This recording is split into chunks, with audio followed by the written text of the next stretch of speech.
नमस्कार. खानदेशी रेसिपीमध्ये आज मी एक पुरातन अगदी पूर्वीची रेसिपी दाखवणार आहे. थुली, गव्हाची थुली. जर काही खायला नसलं किंवा पावसाळ्यात जर खूप पाऊस पडत असला तर घरात ही थुली बनवली जायची. हे गहू आहेत, गहू भाजून घ्यायचे आणि ते भाजल्यानंतर थंड झाल्यावर मिक्सरमध्ये थोडेसे जाडसर करायचे, म्हणजे ही अशी त्याची चुरी करायची आहे.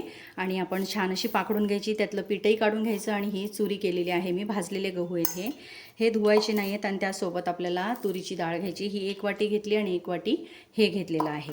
आता आपण जशी खिचडीला फोडणी देतो त्याप्रमाणे करायची. खूप छान लागते, टेस्टी लागते.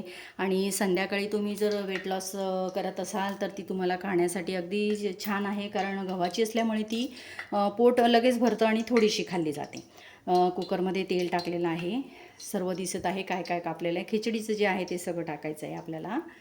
जिरं, मोहरी, लसूण, कांदा, टोमॅटो, हिरवी मिरची, बटाटा, वटाणे असले तर वटाणेही टाकू शकतात, आणि मस्त कढीपत्ता. आणि हे सगळं आपण फ्राय करायचं. सर्व फ्राय झालं आहे. त्यामध्ये लाल मिरची पावडर, हळद, गरम मसाला म्हणजे आपला खानदेशी मसाला तुम्हाला कोणाला लागणार असेल कमेंटमध्ये नक्की कळवा, मी तो पाठवते. ऑनलाईन करत असते कुरिअर. हे फ्राय करायचे. गहू त्यात हे त्याच्यात टाकायचे.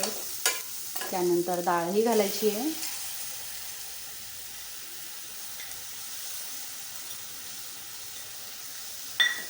आणि हे गॅस कमी करायचं आहे. सगळं फ्राय करायचं आहे आणि पाणी जवळ ठेवायचं आहे.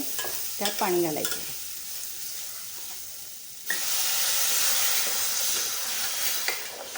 आपण खिचडीला पाणी जेवढं शिजवायला ठेवतो, गहूला पाणी जास्त लागतं, म्हणून आपल्याला 1 ग्लास पाणी जास्त ठेवायचं आहे. हे पहा, भरपूर असं पाणी टाकलेलं आहे मी.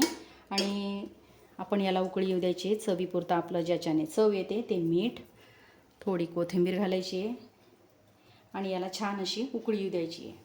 उकळी आल्यानंतर 1-2 मिनटं छान शिजू द्यायचं आहे. सगळं मग आपलं मसाला मिक्स झाला की मग आपण कुकरला झाकण लावायचं आहे. आणि खिचडीला शिट्ट्या होऊ देतो त्यापेक्षा आपल्याला 2 ते 3 शिट्ट्या जास्त घ्यायच्या आहे. उकळ आलेला आहे छान आणि मस्त असं आपण शिट्ट्या घेऊ. 2 ते 3 जास्त घ्यायच्या. पाणी जास्त टाकलेलं आहे, पाणी शिट्टीतून येऊ शकतं, म्हणून लक्षात ठेवा. थोडा गॅस कमी करा, म्हणजे त्यातनं बाहेर पाणी येणार नाही. 5 ते 6 शिट्ट्या झाल्या आहेत आणि मी झाकण काढते. आणि आपली थुली मस्त अशी झालेली आहे. मी जरा तिला पातळ केली आहे. मी वेट लॉसचं करते त्यामुळे मी तिला पातळ केली खाण्यासाठी. तुम्ही थोडं पाणी कमी टाकलं तर ती खिचडीसारखी घट्ट होऊ शकते.